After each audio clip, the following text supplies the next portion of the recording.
going on, gearheads? Welcome back to the channel. This is episode 6 of basic maintenance for your Duramax engine. If you haven't been following the series so far, go ahead and check out the playlist. We've got episode 1 through episode 5 so far. So it'll give you a general idea of how to do some maintenance on your new Duramax engine, or if you're just kind of curious about what they're doing at the dealership and the simple process.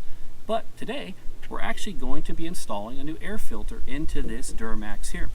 This one's got about 40,000 miles on it. It's not due for one technically according to the DIC, but we're going to put one in anyways because I think 40,000 miles is good enough for an air filter. So let's go ahead and get it back over to the garage and we're going to jump right in. Alright guys, so we've got the truck here somewhat in the garage out of the 100% humidity here, and we're looking at the air box that we have right here. There's a few screws around the area, and there's about 6 of them. There's no nut driver. So I'm going to use essentially a drill with a small extension on there. So you can use a standard screwdriver. It's going to take a little more effort, but for the sake of time, we're going to use this here, and then we're going to pull that out and we're going to show you the air filter. You ended up getting a longer extension here.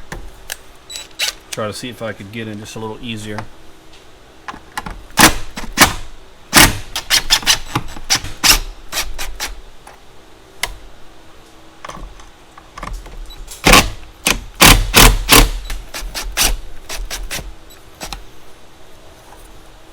Alright, so you can see here, these are pretty long actually, and they need to come fully out.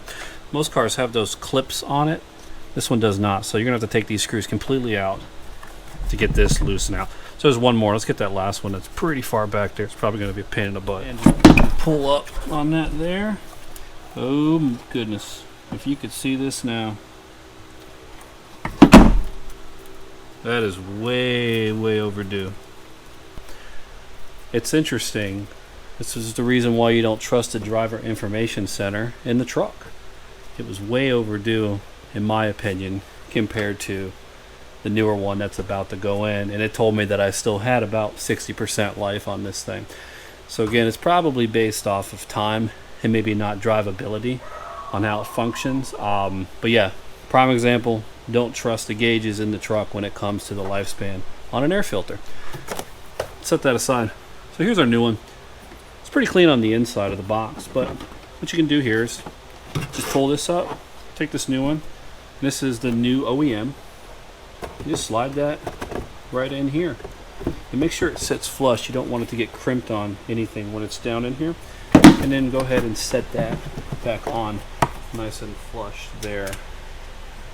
Sure to take your screws, put them all in. Don't drop anything here. These are actually pretty expensive to replace, surprisingly, just for a simple screw. So let's get our handy dandy screwdriver here with our super long extension. Alright guys, so here's a little bonus one here for you. We're kind of finishing up, the filters in. Is there's a water separator essentially here that you can kind of unscrew or just squeeze the 2 rubber pieces together. It's self-draining, that's for the cold air intake. The truck is actually equipped with a real cold air. So even though it is the OEM one on here, you're getting a true cold air flush. Alright guys, that brings us to the end of the video here. Hopefully you learned a little something and this process was a lot easier for you to do. Pretty simple, kind of backtrack on some things. You may need a pretty large extension here just to get into some of the areas. And there are 6 screws on here, so make sure you don't strip them out when you put them back in. Hopefully when you go to do yours, your filter doesn't actually look this bad. This one is actually really, really bad, even though the truck said it wasn't time. Don't trust that.